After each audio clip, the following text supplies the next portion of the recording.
Good morning everybody, hope you are well. I'm down on the allotment today, as you can tell, and the first thing I'm doing is actually cutting down my broad beans because they are finished. Now all my broad beans are overwintered. It's the only time I actually bother growing these, and they actually have provided us with plenty of broad beans so far and have done really well. But because they are a legume, I like to leave the roots in the ground, so I've just cutting the stalk off just below ground level. We'll compost the top and leave the rest to rot down into the ground and add nitrogen into the soil. Now that's not to say that this bed is going to be wasted for the rest of the year. We're going to plant out some more runner beans and French beans, which we're actually doing quite well with the current bed, but this bed, runner beans and French beans, just to finish it off throughout the year. But that brings me up to where I want to go next, and that is my main garlic. So come with me over by the garlic.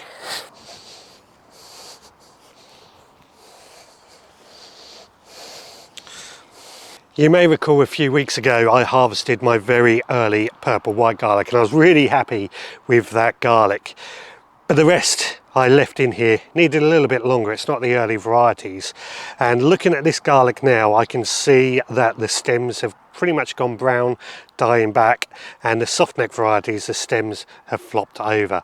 So I think it is time now that we harvest the rest of this garlic and see how well we've done.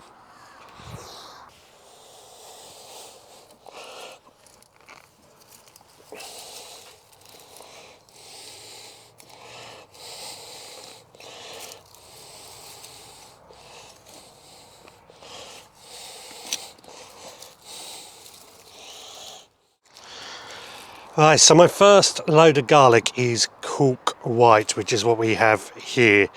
I've got to say, not the biggest bulbs, but they're okay. I'm happy with those. This one here is probably the biggest one, which we're going to save to replant next year. Hard neck, so should store quite well, but probably be eaten quite quickly looking at the size of these bulbs. Let's have a look at the rest. Next we've got Rhapsody White, which the bulbs, I've got to say, are much bigger, much more what I expected. They are a soft neck variety, but yeah, I'm happy with these. I mean, that's the smallest one, which is probably the same size as the largest of the Cork White.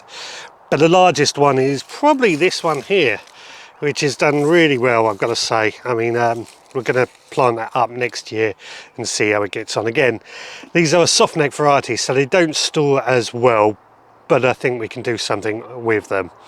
Elephant garlic next. Now these are much more what I was expecting to see.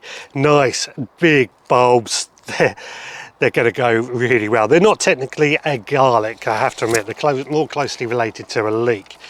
But, you know, that, compare that to the size of my head, for example, you know, that's a good size bulb.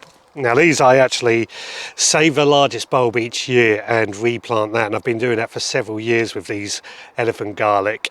So these are sort of becoming tailored to my own conditions. So I'm happy with those, very happy with those. The smallest one is probably this one here. You know, that's still pretty sizable.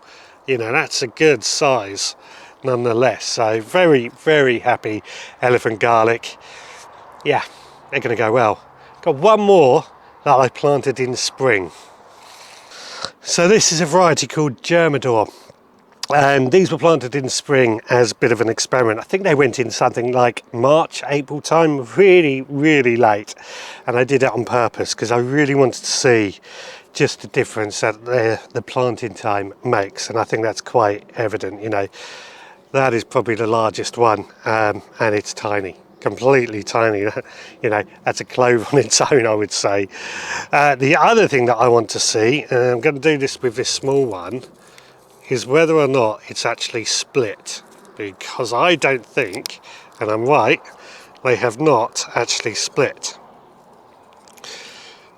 And that is because, there you go, it's just a complete and utter piece of garlic. They haven't split. That's because garlic needs a period of coldness, something like 10 degrees for 2 weeks. It needs to be below that temperature for it to split. And planting it out late, March, April time, you don't get split garlic. You just end up with an entire bulb of garlic. So that was a good experiment to see the difference it makes. I think next year we're going to try doing it at different times again and just see how well it goes. This lot now needs to go inside the greenhouse just to dry it out. Right, well, all this garlic is now going to go inside the greenhouse just for a couple of days to dry out before we can then put it into storage. Very happy with the garlic that we actually have. Some could be better, some could be worse, but overall quite happy with it. Good thing is I can also see we've got some tomatoes that are ready. So tomatoes, garlic, a lot we can do with that. Right guys, you take care. I'll see you again in the next one.